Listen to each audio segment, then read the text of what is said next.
It is mailbag time here on the Broncos Breakdown. I'm answering questions that came in during our live show, which airs every Tuesday at 4 p.m. Central, 3 p.m. Mountain Time. I do ask that you go ahead and share our video with a friend that you know likes the Broncos. That way we can grow the channel even more.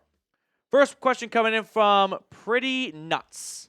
Should the Broncos sign Tee Higgins? And they found my LinkedIn photo. Okay, let's talk about Tee Higgins for a second here and walk through the motions of him as a player and then him as a free agent signing, because those are two very distinct differences. Tee Higgins as a player is someone that you could definitely warm up to. He had 911 yards and 10 touchdowns this year in 12 games. So the thought process is the numbers he can put up in a 17-game span and not being the team's number 2 receiver are insane. However, I do think that 12 games played is a very important stat, because look at his last 4 years. He's never played a full season.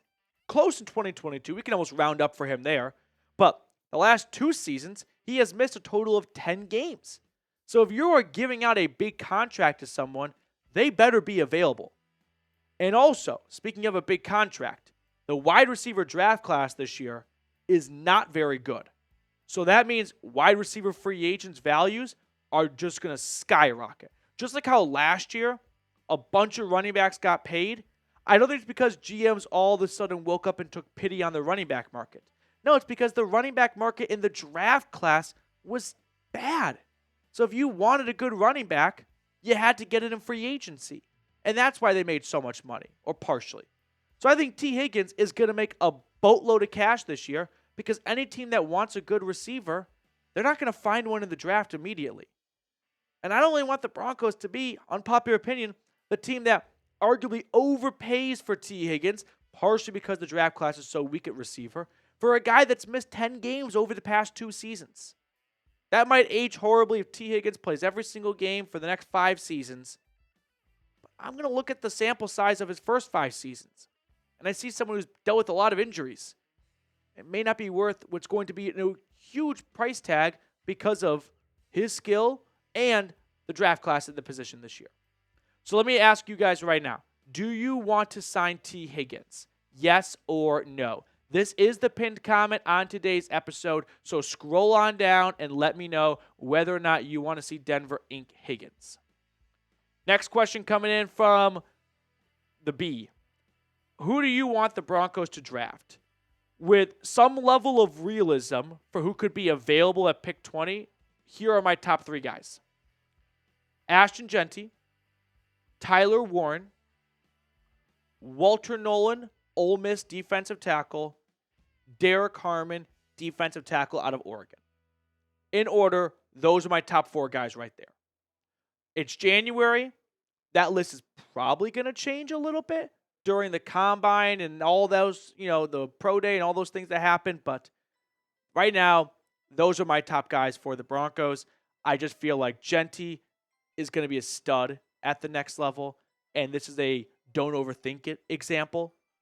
And Denver really needs help at running back. If they don't land Jeanty, Warren would be an excellent pick. They also need a lot of help at tight end, just like running back. But I put Jeanty ahead of Warren because I think he is slightly a better player. And 2, running back is more important to me than tight end. Sam BBM.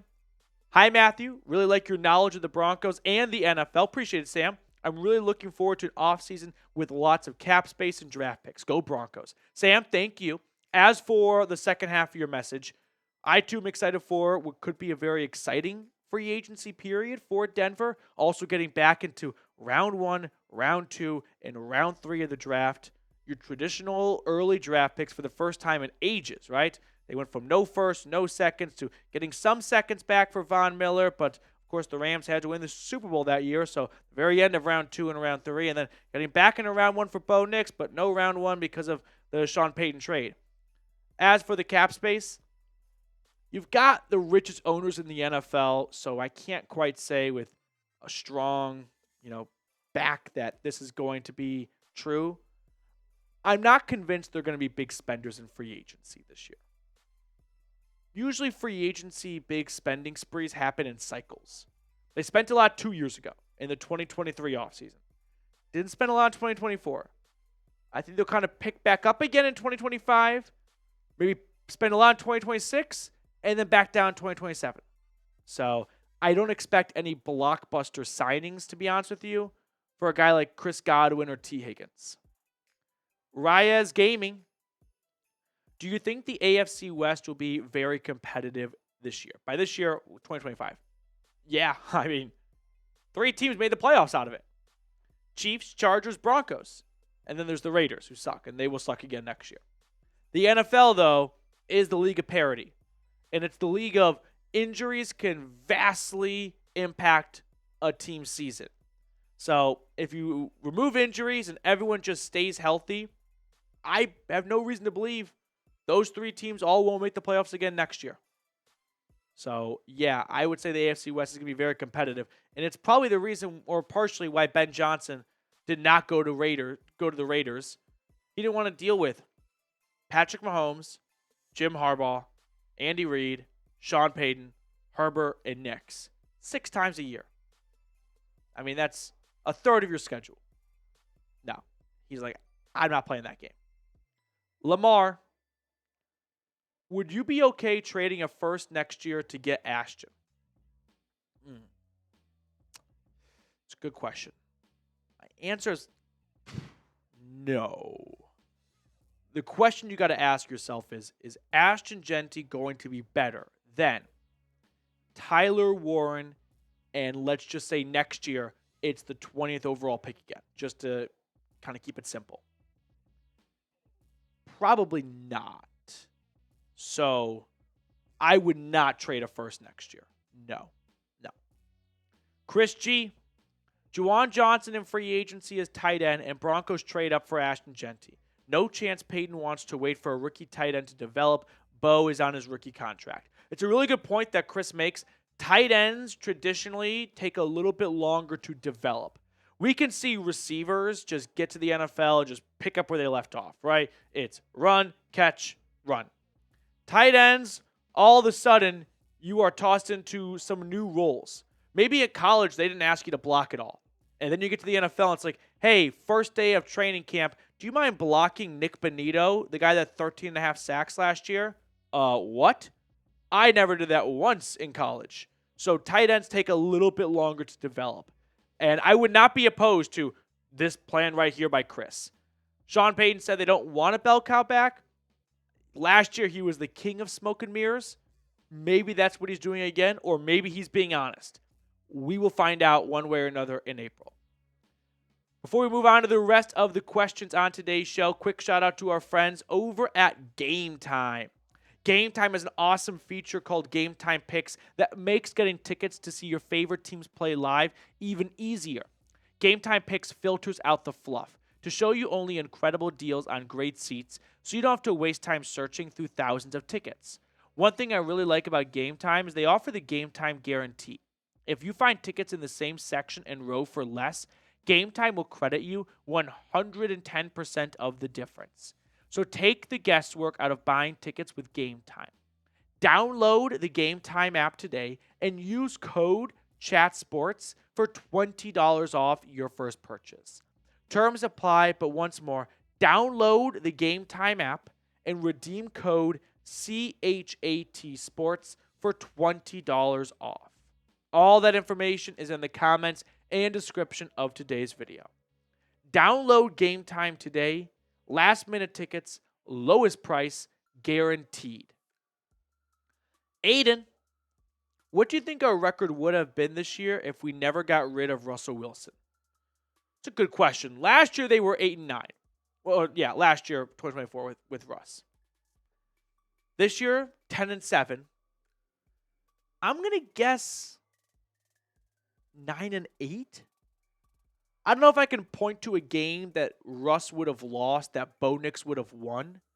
Like, Russ might have been able to beat the Steelers in week 2. But I don't think he probably takes care of business against the Colts. That seems like a game he could have lost at home. I'll go with 9-8. It's a very good question, Aiden. It's one I'd love to play out in a simulation, I don't think they win 10 games with Russell Wilson. So I'll say they improve from the previous year. Give me 9-8.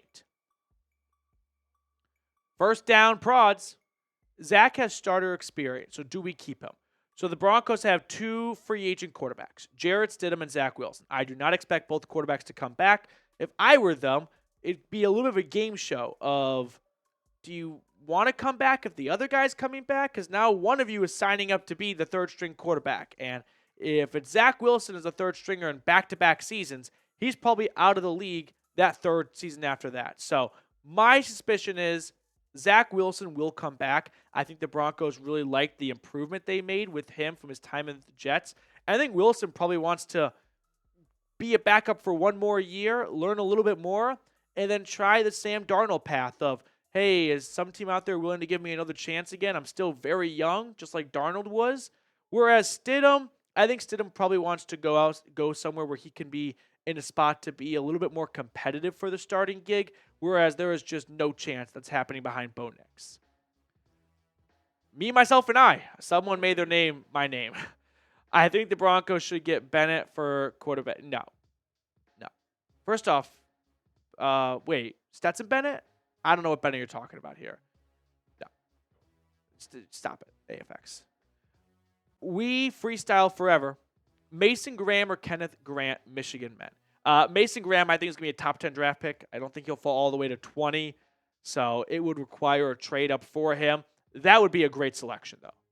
I mean, the Broncos need a little bit of help on the interior of their defensive line with DJ Jones being a free agent. Love Graham.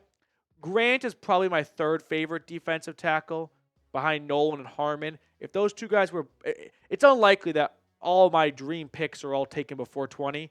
So Grant might be your plan E or whatever that's E. GHJ. Yeah. Appreciate your super chat, though. I'm just existing. Is Mims still a bust? Absolutely not. I don't think Mims ever was a bust.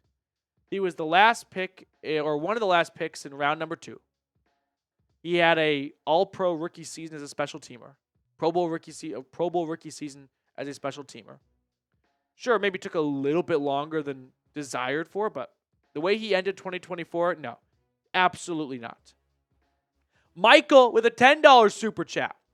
Thanks, Matthew, for the amazing work covering the Denver Broncos and the NFL for Broncos Country. Michael, appreciate that. Thank you. That puts a big smile on my face. Love what I do. Love talking about this team with you guys. So thank you. Bobby, also with a $10 super chat. Piss on the Chiefs next year, Broncos Country. I will say the quotes that came out from the team and from Sean Payton about they really liked their chances at the Chiefs if they got past the Bills. It fired me up, and it made me that much more excited for Broncos Chiefs 2025. We might get Broncos Chiefs week 1 this year. Kind of feels like there is, a re-emerging rivalry between those two teams. So if the Chiefs aren't playing on Thursday of week 1, give me Broncos Chiefs Sunday Night Football week 1 this year. That'd be a lot of fun. Who you got for the AFC Championship game? Let me know, the Bills or the Chiefs. I'm pulling for the Bills. We're all pulling for the Bills. I want to hear from you in the comment section.